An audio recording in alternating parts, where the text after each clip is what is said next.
Card sorting.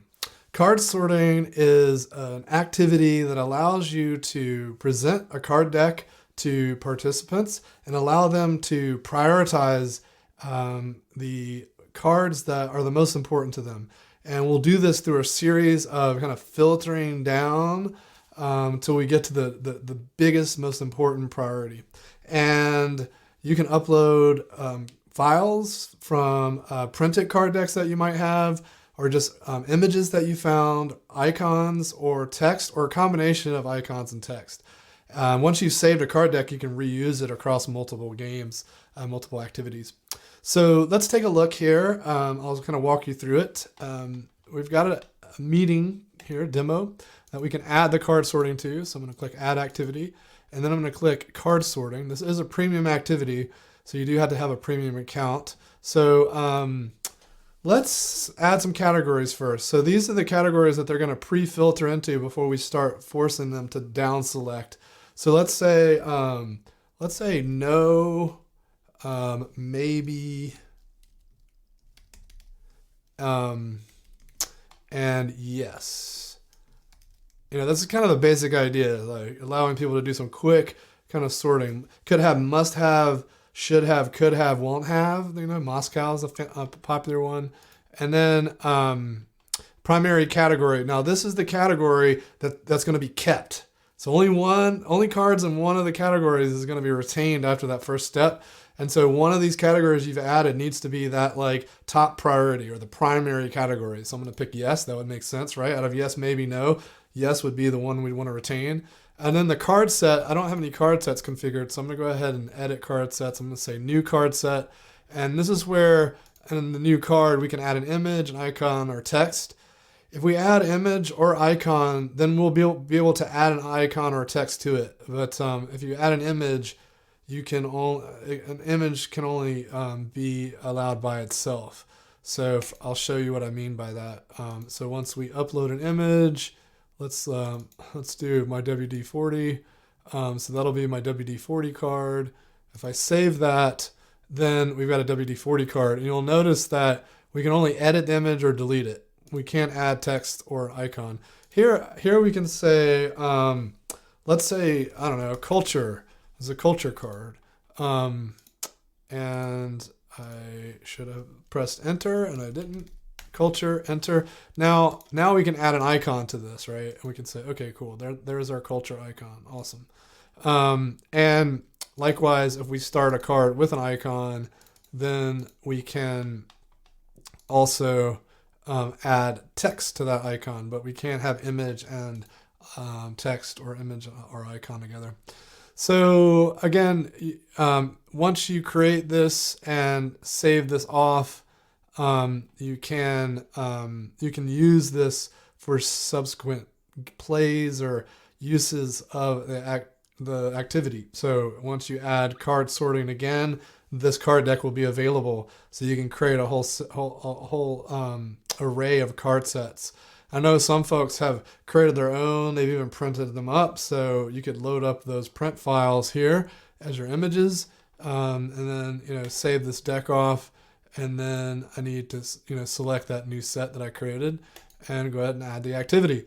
Now, again, it's telling me that I don't have this activity set on the participants view, so I can do that quickly here. Of course, I can always set it in the dropdown, but that's just a handy way to do that.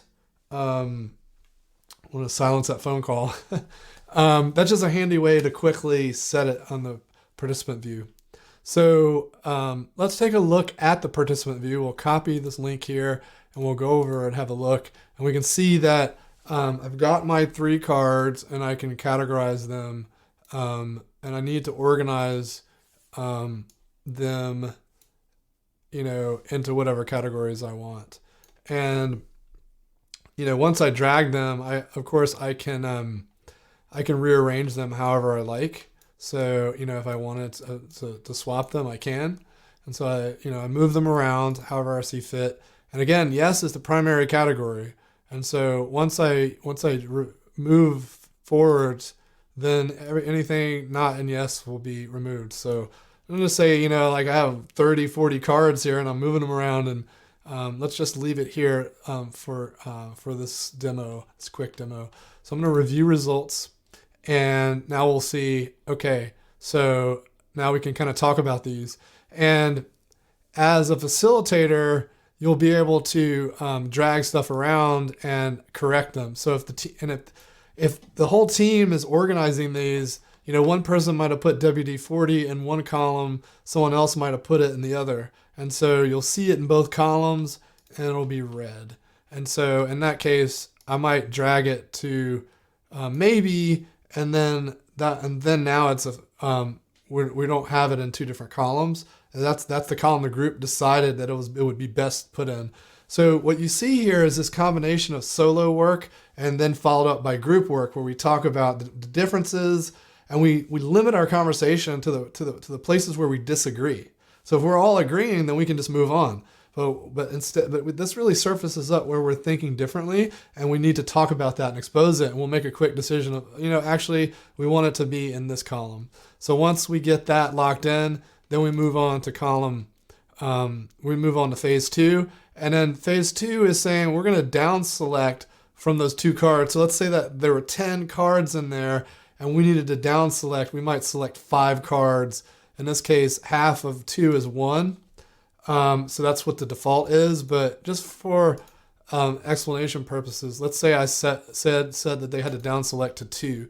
So then they're now down selecting. So they now can place up to 2 cards. So if they had 10 here or 5 or something, then they would have to pick which 2 that they're going to move forward. In this case, I'll go ahead and pick both. It's kind of a silly example, but I want you to see how this works. So again, we got this review of results, and we can see that 2 were selected. And as a facilitator, I can mark these as like excluded. So see how the X comes up. Any of these, I can mark them and it grays out, and just indicating they're not going to be included. So now I have this option of saying, okay, we're done. Like if we're saying that getting down to just 2 is a good final result for us, then we can just say done. Otherwise, we might say, let's go to round 3, and let's now say we're only going to allow 1. And you can go as many rounds as you want. So, and that's why we default to half, because it's quite, it would be quite arduous to ask folks to go from 20 items down to 2. So we might say, let's go from 20 to 10, or you might say, 20 to 15. So you as a facilitator can decide how many you're really going to force them to down select to. So now I'm going to say, all right, well, this final round, let's just go down to 1 card. And as a facilitator, I can kind of just see how they're doing and track who's gone and who hasn't, and kind of chat them through it. And here I'm going to say I'll pick the WD-40 as the 1, and then now I can see all participants have participated and sorted. And now I'm going to reveal results. So we can see, okay, WD-40, it is here, it is selected, and let's now call it done. And we'll see here that it is the primary, and it got voted on twice across 2 rounds. We can download the results. We get a full CSV. We can see the final winners, and we can see how everything's sorted through each phase. We can print, and then of course we can also, as always, send to LiveScribe, and it wants me to create one because there wasn't one. And let's see, let me toggle over to card sorting and try that one more time. Okay, and then if we look at the LiveScribe, we'll see in the card sorting that there is indeed a the item that was the card that was won. So that, we can send that over to card sorting. All right, well, that was card sorting, and thanks for listening, and talk to you soon.